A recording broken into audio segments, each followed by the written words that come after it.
yo sentí que estaba recibiendo un poco señales mezclados, porque Ignacio primero decía, cuando aprendí ese himno, lo que estaba cantando tan mal como ustedes, y después nos dice, están cantando muy bonito el día de hoy, no sé qué creer, pero bueno, vamos a ir a la Biblia, el libro de Santiago, por favor, capítulo 5.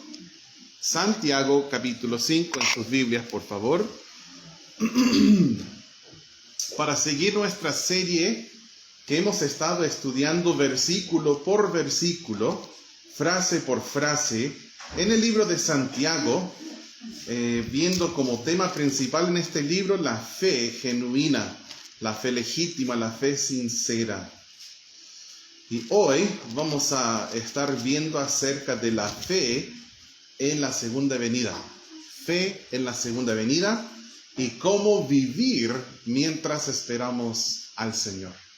¿Sí? Santiago 5, versículo 7. A ver. Ahí sí. Santiago capítulo 5 y el versículo 7. Por tanto, hermanos, tened paciencia hasta la venida del Señor. Mirad cómo el labrador espera el precioso fruto de la tierra, aguardando con paciencia hasta que reciba la lluvia temprana y la tardía. Tened también vosotros paciencia y afirmad vuestros corazones, porque la venida del Señor se acerca.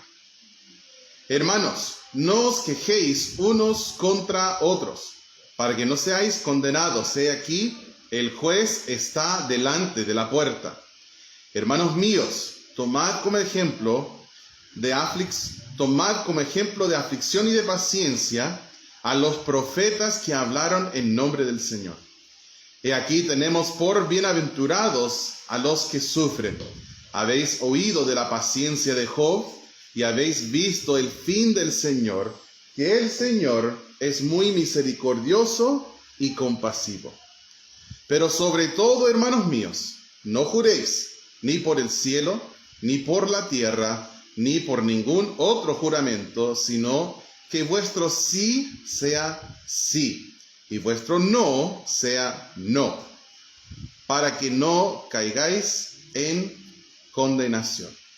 Vamos a orar. Padre, estamos muy agradecidos, Señor, porque tú nos das tu palabra perfecta y tú nos das enseñanzas maravillosas que dan esperanza y consolación a nuestros corazones, que nos instan a vivir de tal manera que tú te agrades de nosotros y vivir a la luz del hecho de que tú vienes por nosotros.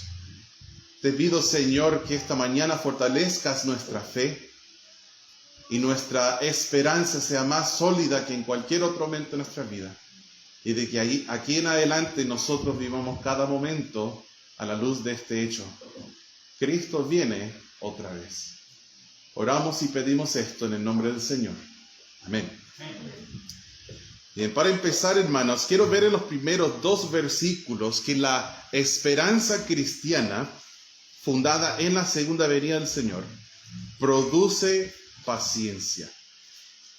En el versículo 7 dice, por tanto, hermanos, tened paciencia hasta la venida del Señor. En el 8 dice, tened también vosotros paciencia. Y después al final dice, porque la venida del Señor se acerca. Jesús dijo, vendré otra vez. Y nosotros respondemos a esto, Maranata, que venga Jesús. Sí. Fue profetizado que Él vendría la primera vez y vino, y nació, y murió por nosotros, y es nuestro Salvador. Y cuando Él se fue, dijo que volvería. La Escritura nos enseña que su venida, su segunda venida, se desarrolla en 2 momentos principales y claves. Primero, Cristo viene en las nubes para recoger a los suyos. Y luego, después de ese tiempo, un periodo de 7 años, Cristo regresa visiblemente, no en las nubes, sino a la tierra. para reinar, viniendo acompañado de sus santos, los salvos. Y aquí en Santiago no nos habla explícitamente de cuál de estas dos fases está hablando en nuestro texto, sino que habla de lo cercano que está la venida del Señor, como una realidad. Y el peso del texto no es una línea de tiempo, sino nuestra preparación para el hecho de su venida, que Cristo viene otra vez. Y para esto nos presenta una ilustración. Nos habla del agricultor, ¿cierto? Pero la palabra bíblica es labrador. Miren el versículo 7. Mirad cómo el labrador espera el precioso, qué bueno que puso la palabra precioso, ¿no? Porque la venida, la apariencia del Señor Jesús para nosotros es preciosa. Dice, espera el precioso fruto de la tierra, aguardando con paciencia hasta que reciba la lluvia temprana y la tardía. Yo luché en quizás mencionar esto o no, pero lo voy a decir una aclaración doctrinal muy breve. Cuando aquí habla de la lluvia tardía, algunos teólogos, en particular los teólogos carismáticos y pentecostales modernos, ellos afirman que la lluvia tardía de este versículo es una referencia a lo que ellos llaman lenguas, las cuales no son lenguas bíblicas. El problema con esta interpretación es que no existe absolutamente ninguna evidencia contextual que respalde esta interpretación, ni los movimientos carismáticos y pentecostales modernos. Tienes que tener mucho cuidado cuando escuchas a alguien que enseña la Biblia y busca una frase y la saca totalmente fuera de su contexto, la tuerce y le pone otro significado que no tiene nada que ver con lo que estás leyendo. Tengan mucho cuidado con esto, el contexto siempre es rey. Lo que Santiago realmente hace aquí es ilustrar cómo el creyente ha de esperar con paciencia la venida del Señor. Y nos da la ilustración de un agricultor esperando estas lluvias. ¿Sí? Ese es lo que dice en blanco y en negro. Entonces, hermanos, dice en el versículo 8 al final, dice, porque la venida del Señor se acerca. El día de hoy, yo no sé cuándo vendrá Jesús, pero yo sé que su venida está un día más cerca hoy que ayer. Eso lo tengo claro. Y esta frase, que la venida del Señor se acerca, ha sido verdad desde hace 2000 años cuando se escribió. Y nosotros debemos vivir no pensando, pero ha tardado 2000 años. ¿Cuándo vendrá? Pues el Señor no se atrasa, no retarda su promesa, ¿cierto? Él es paciente. Y nosotros necesitamos vivir nuestra vida no en pánico, podría venir hoy, no, pero creyendo que Cristo viene, sabiendo que viene y que se acerca su venida y viviendo a la luz de este hecho que se acerca. Hay un versículo en Romanos 13:11 que dice que ahora está más cerca de nosotros nuestra salvación que cuando creímos. O en Filipenses 4:5 dice, el Señor está cerca.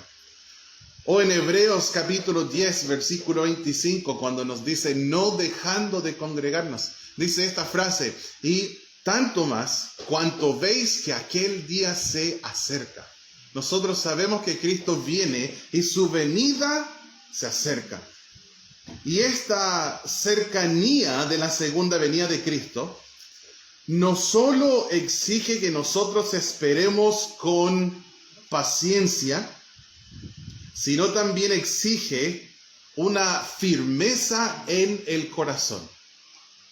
No sé si ustedes vieron en el versículo 8, dice, tened también vosotros paciencia.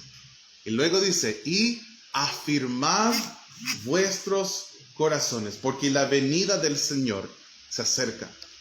La cercanía de la venida del Señor demanda que nosotros afirmemos el corazón. Ahora, el corazón no se afirma solo. No puedes decir, no voy a hacer nada y ojalá mi corazón se afirme. No, es un mandato activo. Dice, afirmad vuestros corazones. ¿Y cómo se afirma el corazón de un hijo de Dios? Se afirma a través de medios y siempre por la gracia del Señor. ¿Cómo se afirma el corazón? Con la palabra, con la iglesia y con la oración. Miren, por favor, en Lucas 8. Lucas capítulo 8. ¿Cómo afirmar nuestros corazones? En Lucas 8 y el versículo 11 dice esto. Esta es pues la parábola. La semilla es la palabra de Dios. Y después habla del corazón en el siguiente versículo. El corazón en dicha parábola es la tierra y la palabra de Dios es la semilla. ¿Quieres fortalecer tu corazón? ¿Quieres afirmar tu corazón? Es imposible hacerlo aparte de este libro sagrado. La palabra de Dios va poniendo y dando firmeza a nuestros corazones. Cuando una persona habla con su pastor, dice, pastor, no estoy muy bien. Siento que me estoy alejando del Señor, siento que me estoy enfriando, no tengo ganas de orar, no tengo ganas de hablarles a otros de Cristo, no tengo ganas de congregarme. Casi siempre el pastor puede preguntar, ¿y cuándo fue la última vez que leíste la palabra de Dios? A solas, como un tiempo devocional diario. Pastor, hace años. Y ahí, hermanos, está la clave. ¿Por qué nuestros corazones se debilitan tanto? La palabra de Dios da firmeza al corazón. Afirma el corazón. ¿Te sientes débil? Necesitas abrir la Biblia y abrir tu corazón. También el corazón se afirma con la iglesia. El Señor dijo, no dejando de congregarnos, tanto más cuanto veis que aquel día se acerca. La iglesia tiene un propósito en nuestros corazones muy importante. En el libro de Romanos, capítulo 1, versículo 11, Pablo dice, porque deseo veros para comunicaros algún don espiritual a fin de que seáis confirmados. El apóstol Pablo quería ir y visitar a los cristianos en Roma con ese fin de ir y afirmar sus corazones. Y cuando nosotros estamos con hermanos en Cristo, nos ayuda. ¿Cuántos no han hecho una fogata y ven que están todos los palitos juntos y están ardiendo bien, con calor? Pero de pronto uno de los palitos tiene algo que se extiende, se va quemando una parte y cae. Cae la arena, la tierra, ese trocito que era se me fue la palabra ember, una brasa.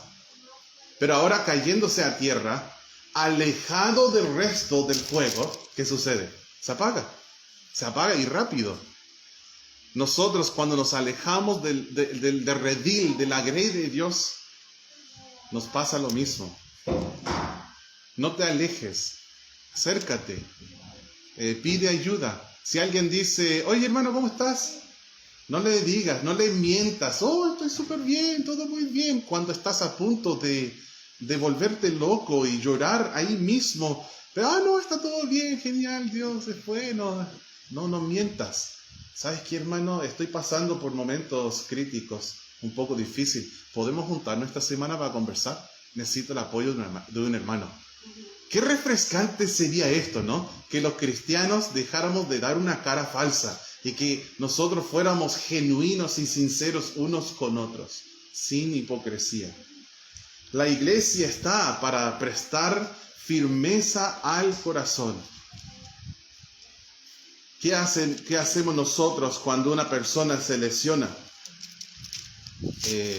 Esta persona pone su brazo alrededor del tuyo y va caminando contigo, apoyándose en ti. Y sí, en la iglesia de Dios, cuando tu corazón no está firme, puedes apoyarte con otros y nos vamos afirmando unos a otros, considerándonos para estimularnos al amor y a las buenas obras. Escuchen lo que dice 1 Tesalonicenses capítulo 3, versículo 1 al 3. Por lo cual, no pudiendo soportarlo más, acordamos quedarnos solos en Atenas. Y enviamos a Timoteo, nuestro hermano, servidor de Dios y colaborador nuestro en el Evangelio de Cristo. Miren esto, dice, para confirmarles y exhortaros respecto a vuestra fe, a fin de que nadie se inquiete por estas tribulaciones, porque vosotros mismos sabéis que para esto estamos puestos. Sí. La iglesia también da firmeza al corazón. ¿Y qué tal la oración? Miren en 1 Tesalonicenses, el mismo capítulo, versículo 10. Dice, orando de noche y de día con gran insistencia, para que veamos vuestro rostro y completemos lo que falte a vuestra fe. Mas el mismo Dios y Padre nuestro y nuestro Señor Jesucristo dirija nuestro camino a vosotros, y el Señor os haga crecer y abundar en amor unos para con otros y para con todos, como también lo hacemos nosotros para con vosotros, para que sean afirmados vuestros corazones, irreprensibles en santidad delante de Dios nuestro Padre, en la venida de nuestro Señor Jesucristo con todos los santos. Ese era el anhelo del apóstol, y oraba por ellos para que así fuera, cuando Cristo vuelva, que sus corazones sean afirmados. Un corazón que no se afirma se desgasta. Y el desgaste produce una degeneración espiritual. Y una advertencia de dicha declinación está en el siguiente versículo. Miren el 9, Santiago capítulo 5, versículo 9, nos dice: hermanos, no os quejéis unos contra otros, para que no seáis condenados. He aquí, el juez está delante de la puerta. Una pregunta: ¿quiénes aquí son padre o madre de múltiples hijos? Levante su mano. Ya, varios.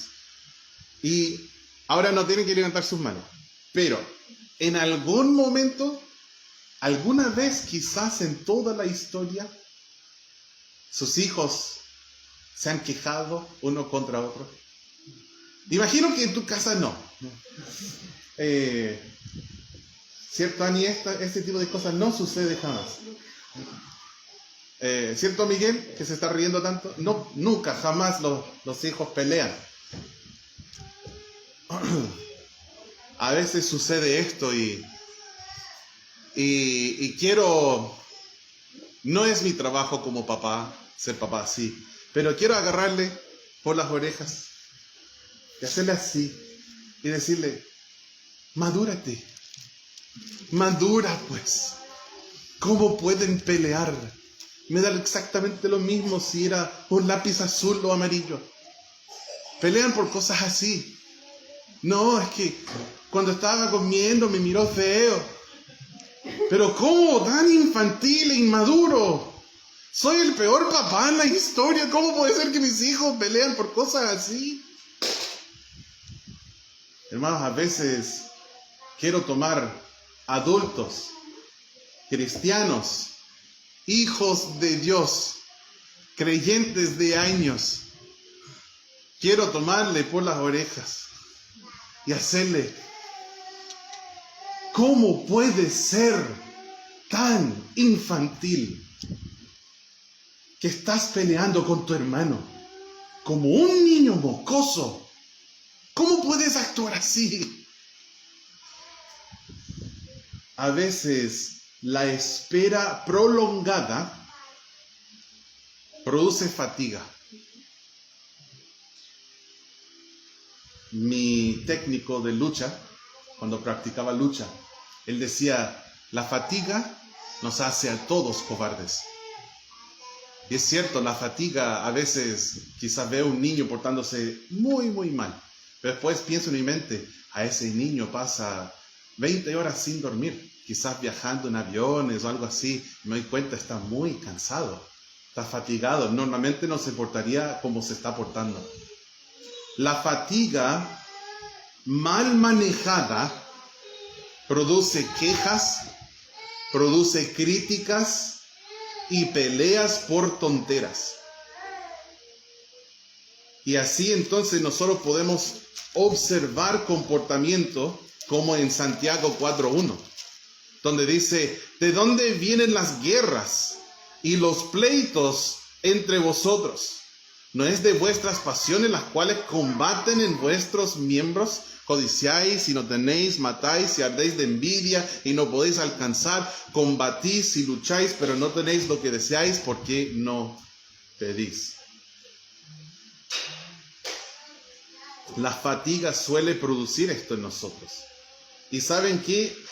Voy a decir algo como pastor que quizás no es algo que todos se dan cuenta de eso, pero yo tengo muchas conversaciones con mucha gente acerca del Señor, la palabra de Dios, iglesias, etc. Cada día. Y no es raro que una persona me dice, sí, yo me estaba congregando en tal parte, pero me retiré porque todos peleaban siempre. Muchos pleitos. De hecho, me pasó hace como una semana y media. Me senté a conversar con alguien y me dijo esto. Sí, estábamos yendo a la iglesia de mi suegra y ahí, pero ¿sabes qué? No fuimos más porque ellos pelean por todo. Y suele ser así en las iglesias. Y no debiese ser así. Una iglesia no debe ser un campo de batalla, combatiendo unos contra otros. Debe ser nosotros unidos combatiendo contra el diablo y el mundo. Sí, tu hermano no es tu enemigo. Tú tienes un adversario. Eso es lo que significa la palabra Satanás. Él es tu adversario, no tu hermano en Cristo, no tu hermana en Cristo. Yo trato de decirles a mis hijos con frecuencia, si ustedes no aprenden a llevarse bien aquí unos con otros, están practicando para el resto de la vida. Van a pelear con todo el mundo el resto de su vida. No van a tener amigos cercanos. Después, cuando tienes nietos, ni van a querer visitarte en tu casa. Tus hijos van a estar todos peleados. No te van a querer ir a visitar. Si va uno de los hijos, después la hija dice, no, yo no voy porque él va a estar. Y van a pelear. ¿Por qué? Porque tú ahora como hijos nunca aprendieron a pedir disculpas, a perdonar, sino que se quejaban todo el rato unos contra otros. Me he dado cuenta que la familia siempre está, o por lo menos el diseño es así. Los amigos del liceo, no tengo ninguno. Fue un liceo de 1500 y yo tenía una banda rock y todo el mundo querían pasar tiempo conmigo. Era popular por mi banda.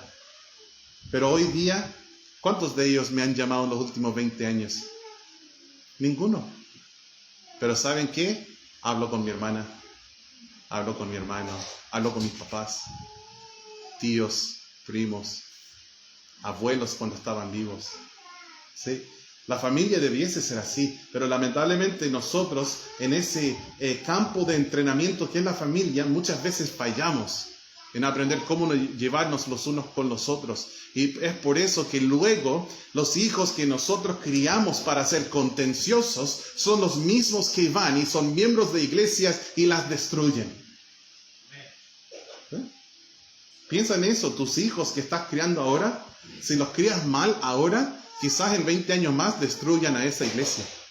La parten por la mitad. ¿Por qué? Porque llegó un pastor y compró sillas negras. Y ellos querían sillas rojas. Así que hicieron un berrinche espiritual después empezaron a hablar con otros, chismear, calumniar, y de pronto la iglesia dividida por completo. ¿Por qué? Porque nosotros nunca los criamos como debiese ser. Sí. Y aquí está la exhortación, la amonestación. No os quejéis unos contra otros. Tenemos que ser pacientes esperando la venida del Señor. No permitas que la espera te fatigue y que esa fatiga te vuelva un contencioso. Dice que el fin de esto entendemos que es la destrucción mutua. En Gálatas 5:15 dice, pero si os mordéis y os coméis unos a otros, mirad que también no os consumáis unos a otros. En Filipenses 2:14 dice, haced todo sin murmuraciones y contiendas, sin quejas. Y a veces las quejas son muy de cara. Nos quejamos porque soy un quejón, me gusta quejarme, así que voy a dar mi opinión.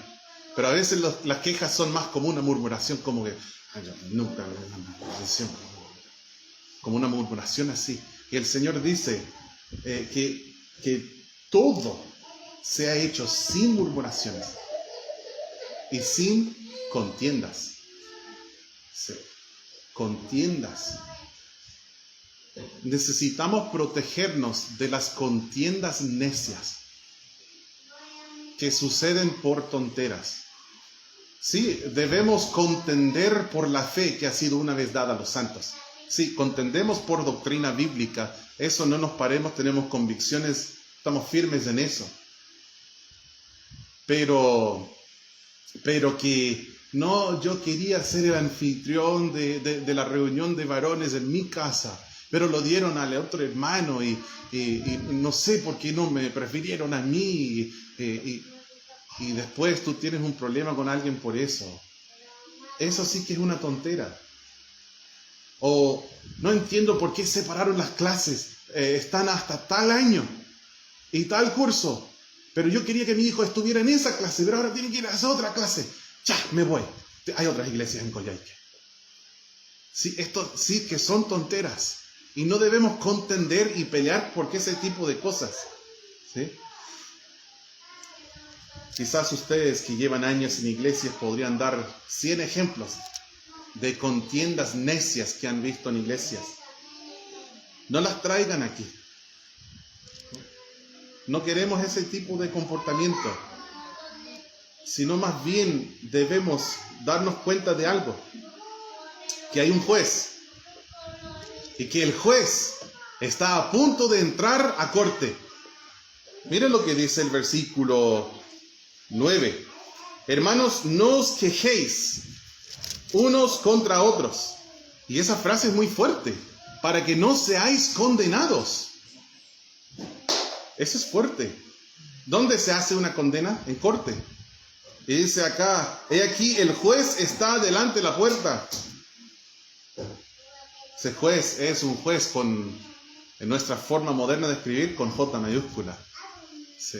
Porque el Señor es el juez. Y Él viene. Su venida se acerca. Y cuando Él llegue, yo no quiero estar quejándome de ti. Y no quiero que tú te quejes de mí. No quiero que ustedes se quejen unos contra otros. ¿Qué pasó esta semana? El pastor está molesto. No, es el texto nomás. Es lo que Dios está diciendo. Sí, yo no sé de ninguna queja entre ustedes. Gracias a Dios. Pero tomen eso como una vacuna. Para que no sea así el día de mañana. Yo no quiero que Cristo venga y yo me esté comportando mal. Miren conmigo en el libro de Primera de Juan. Primera de Juan. Acercándonos un poquito más hacia la derecha, hacia Apocalipsis, unos libros antes. Primera de Juan 2, 28. Primera de Juan 2, versículo 28. Dice, y ahora, hijitos, Permaneced en Él, para que cuando se manifieste tengamos confianza, para que en su venida no nos alejemos de Él avergonzados. Entonces, ¿cómo debe ser cuando Cristo viene? Nosotros debemos estar con confianza y no vergüenza. ¿Cuál es la diferencia? Imagínate que tú llegas a tu casa y tu hijo se está portando mal. Y sabe, papá, mamá, tienen la regla de que no se puede hacer X cosas. Pero el niño lo está haciendo. Y tú llegas. ¿Qué va a hacer ese niño? ¿Va a mirar así? Y después quizá incluso va a arrancar y se va a esconder. ¡Ay, no, el papá! ¿Por qué? Porque tiene vergüenza. Se le pilló haciendo algo que no se puede hacer. ¿No sería mejor llegar a la casa y tu hijo está sentado con la Biblia leyendo y dice, papá, hoy memoricé un versículo, ¿lo quieres escuchar? Y cuando tú llegas, tu hijo está así, con los brazos abiertos, con confianza. Papi, tómame, levántame. Recuerdo cuando mis hijos eran pequeños, decían, upa, upa. No sé por qué decían eso, pero suena como arriba. Upa. Pero qué bonito esto. ¿Cómo quieres estar tú cuando Cristo llega? ¿Así? ¿O así? Chico, ¿cómo quieres estar tú?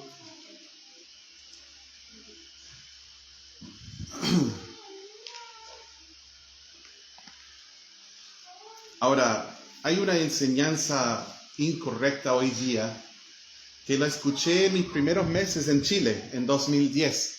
Estaba tocando puertas y llegué a la casa de una mujer que se llamaba pastora. Y le prediqué el evangelio a ella. Y le pregunté si ella tenía vida eterna, si era salva, y si iba a ir al cielo cuando muriera. ¿Y saben lo que me dijo? Me dijo, Cristo viene, y estoy esforzándome para portarme bien, para que me lleve con Él. Hermanos, lo que acabo de decir, la respuesta de ella, es 100% ajena a la palabra de Dios. No hay ninguna página que nos enseñe algo ni parecido. Algunos hoy día, es muy común esto en las iglesias chilenas, creer que la salvación se basa en las buenas obras. Y que si nosotros vamos con Cristo o no, se basa en los méritos propios.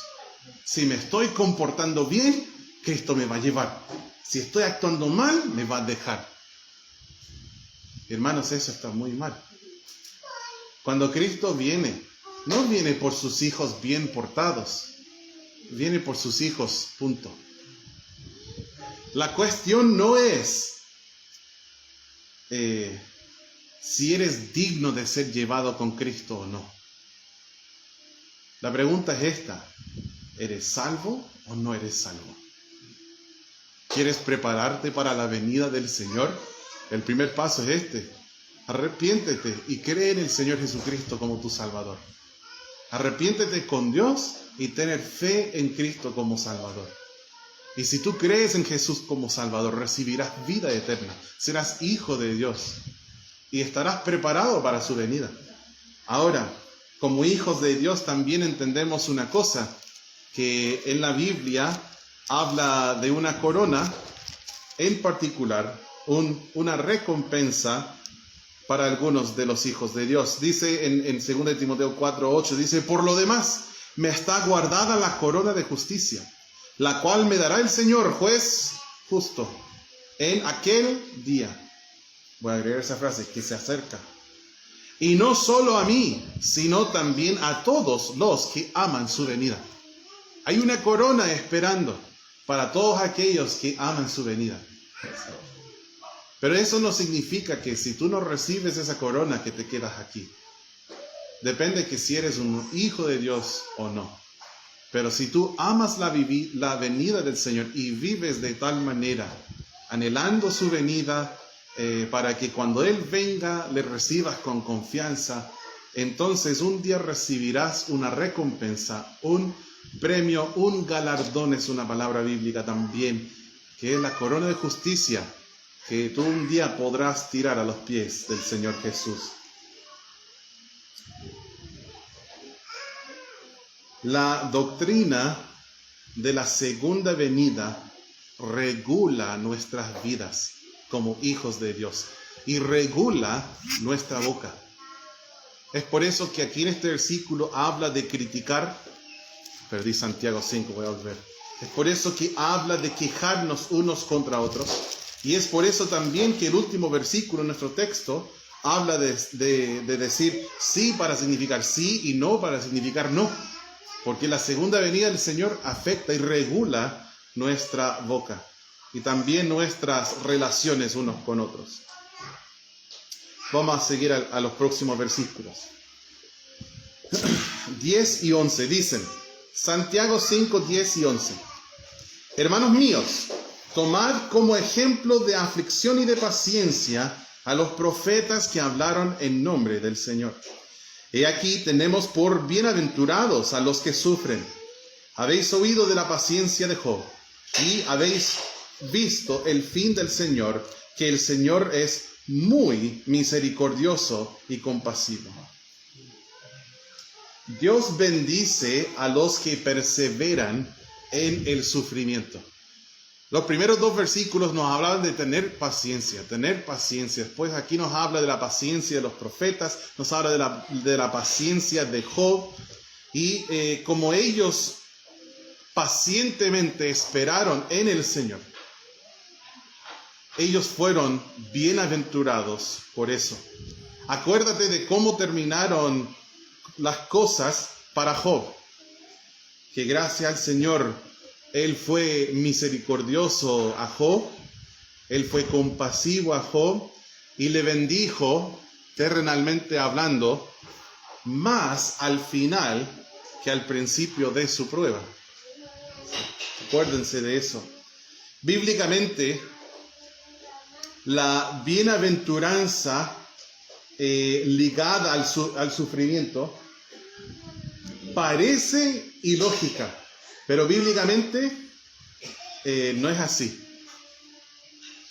Dice en el versículo 11, tenemos por bienaventurados a los que sufren. Esto parece contraintuitivo. Si uno se enferma, no es la primera reacción decir, oh, gracias Señor, gracias que tengo que ir a la posta, gracias que necesito...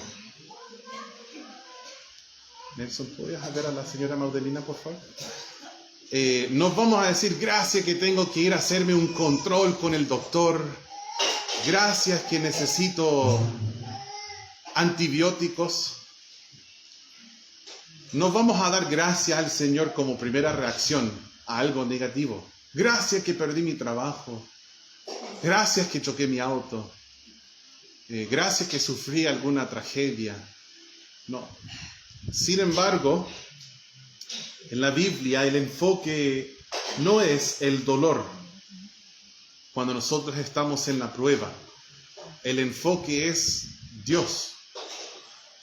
Y eso es lo que hace la diferencia. Dios es misericordioso. Dios es compasivo. El versículo 11 dice que el Señor es muy misericordioso y compasivo. Acuérdate de esto. No es que nosotros glorifiquemos al sufrimiento en sí, sino que nosotros confiamos en nuestro bondadoso Dios, quien gobierna nuestras vidas y determina el final del asunto. Y es por eso que la segunda venida del Señor, en medio de la fatiga, en medio del sufrimiento, la segunda venida del Señor nos alienta.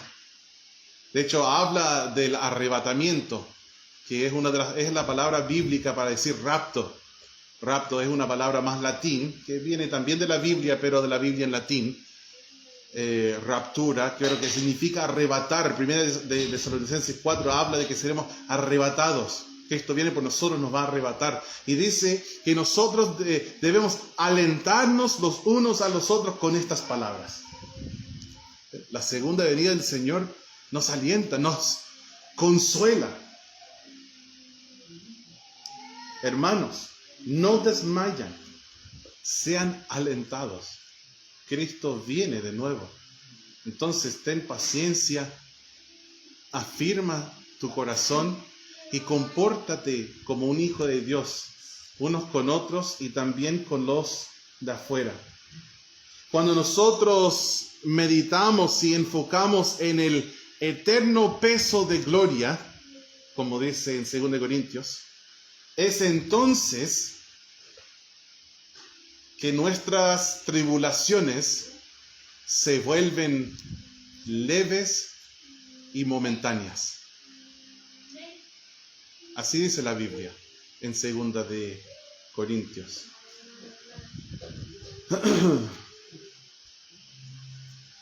Vamos a volver a Santiago 5, versículo 12. Dice, pero sobre todo, hermanos míos, no juréis ni por el cielo, ni por la tierra, ni por ningún otro juramento, sino que vuestro sí sea sí, y vuestro no sea no, para que no caigáis en condenación. ¿Sabes por qué uno tiene que decir algo como, te lo juro por mi vida? ¿Sabes por qué alguien tiene que decir esto? Es porque a veces están mintiendo, quizás ahora mismo, y su juramento no significa nada. Ayer visité un caballero, 82 años, y estuve con él, no sé, como una hora, conversando de las cosas del Señor, escuchando de su vida. Y el Señor está muy enfermo, sí, tiene muchos problemas, pero con mucho sacrificio juntó dinero y tiene ahorros ahora en su jubilación. Pero hace 6 meses le llamaron 2 personas, llamándose carabineros, y dijo, tu hijo chocó con alguien. Y esa señora andaba con un bebé, y el bebé murió. Ahora, todo fue mentira. Pero estos carabineros, hasta con nombre, yo soy teniente tanto, y el otro decía, yo soy cabo tanto, y decían, nosotros queremos ayudar a su hijo para que no caiga preso. Y decían, no cortes, mantente en la línea con nosotros. Eso decían como técnica para que no pudiera llamar a nadie para confirmar si era verdad o no. Y ellos dijeron, los falsos carabineros en teléfono, que según la PDI, el fiscal probablemente eran reos desde una cárcel. Y decían, anda a Santander y haz un depósito a señora tanto, Ruth tanto, etc. Y después anda a Banco Estado, depósito a esta señora. Y yo le pregunté, ¿y lo hizo? Y me dijo, sí. Y le dije, ¿cuánto? 3 millones. 3 millones de sus ahorros. Qué triste que hay gente así en el mundo hoy. Hermanos, si ustedes lo vieran a él, está muy enfermo, con diálisis, está con muchos problemas, y estos sinvergüenzas vienen y se aprovechan de él. Muy triste, ¿no? La gente tiene que jurar porque a veces mienten. Tú como cristiano jamás debe ser necesario que jures. ¿Por qué? Porque eres de palabra. Palabra. Tu sí, ¿qué significa? Tu no, ¿qué significa? No. Acá en Chile tenemos muchas maneras de adornar la verdad con juramentos. Pero el cristiano, a la luz de la venida del Señor, no necesita hacer esto. No necesita decir cosas como, pero de verdad, o en serio. Quizás como una forma de hablar está bien. ¿En serio? Estamos conversando. Pero si tú tienes que decir cosas como cuando éramos niños teníamos frases, si te miento que me caiga un rayo. Acá en Chile hay frases así también, ¿o no? O quizás el chileno diría, ¿de verdad la cuestión? No el deseo. ¿Así fuéramos? ¿Cierto? No tendría para qué mentir. Nosotros no tenemos que agregar estas cosas, no debemos jurar. ¿Sí? Nuestro sí tiene que significar sí, nuestro no tiene que significar no. Los cristianos hablamos con rectitud. En Mateo 5, 33 al 37 habla de eso. Por tiempo no lo voy a leer ahora, pero Jesús nos recuerda que la honestidad del creyente debe ser tan clara y constante que no requiera juramentos para ser creída. La palabra sencilla y verdadera refleja un corazón íntegro delante de Dios y los hombres. Y cuando un corazón es recto, el sí basta. Y el no es suficiente. Esta mañana había uno de los vecinos que estaba tapando hoyos arriba. Entonces corrí y le compré una bebida helada para agradecerle. Uno de los vecinos que vive abajo. No sé si se dieron cuenta entrando, pero los hoyos arriba en la entrada están bastante buenas ahora. Y estuve hablando con él, ¿y cuánto tendríamos que nosotros pagar como vecinos para pavimentar aquí? Le dije. Y me dio una estimación. Y yo le dije, vecino, si usted se encarga de organizar, cuenta con la iglesia. Le dije, es más, nosotros estamos dispuestos a aportar una buena cantidad. Quizás más que la parcela común. Cuente con nosotros. Pero le dije eso, pero yo no soy bueno para organizar de esta manera. Y tampoco soy bueno para contratar. Y le dije, porque he tenido, de una manera secular de hablar, le dije, he tenido mala suerte contratando gente y que les quede mal la pega, o que no terminen la pega, o que dicen que saben, pero de verdad no saben, o te piden adelantado el dinero y luego no quieren terminar. Y les voy a ser honestos. Ahora cuando un maestro me dice, yo soy evangélico, yo a veces digo, paso, ya no quiero trabajar con esa persona. Eso sí que es penoso, ¿no? Porque a veces son los más sinvergüenzas de todos, los que afirman ser cristianos. Y a veces ocupan su supuesto cristianismo como para que tú caigas con ellos. Oh, es mi hermano, ya pues, trabajemos juntos. Pero uno va aprendiendo. ¿Sabe lo que debe pasar, hermanos? Yo debo recibir una llamada cada semana de empleadores en Coyhaique diciendo, disculpe pastor, tengo un emprendimiento y necesito un trabajador.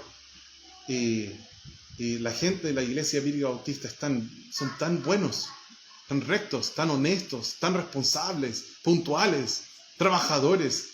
¿No tendrá uno que me pueda enviar, por favor? ¿Puede recomendarme uno de los miembros de su iglesia? Yo quisiera recibir llamadas así cada semana. Qué bonito, ¿no? Debiese ser así. Debemos ser los mejores trabajadores de todos. No sé si es por el calor que están tan callados, pero están muy callados, hermanos. Más callados que después de mi especial.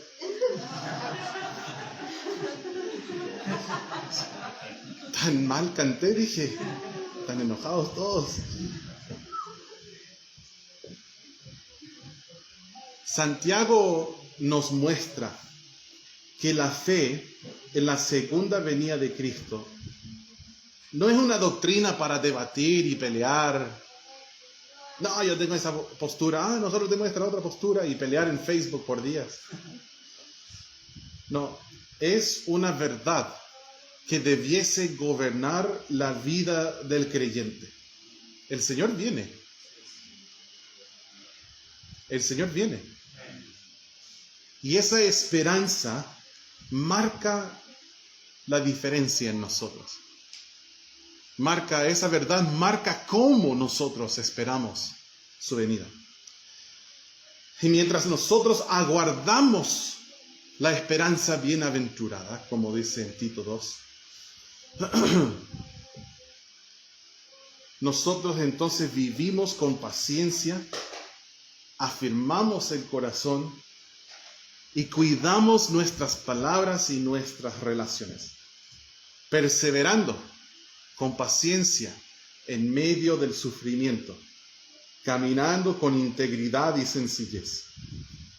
No para ganar el favor de Dios, no para ganarnos boleto, pasaje para volar con Jesús cuando venga. No. Sino porque estamos viviendo a la luz de que Él viene y su venida se acerca. La cercanía de la venida del Señor ordena nuestra conducta, purifica nuestros motivos y da forma a nuestra vida diaria. El creyente que espera a Cristo no vive desesperado, ni descuidado, ni alejado, sino firme, sobrio, velando y confiando en nuestro Dios muy misericordioso y compasivo. Hermanos, el juez está a la puerta. Y ese juez también es nuestro Salvador. Debemos vivir hoy consecuentes de que Cristo viene pronto y que vale la pena esperarlo con una fe firme, paciente y perseverante.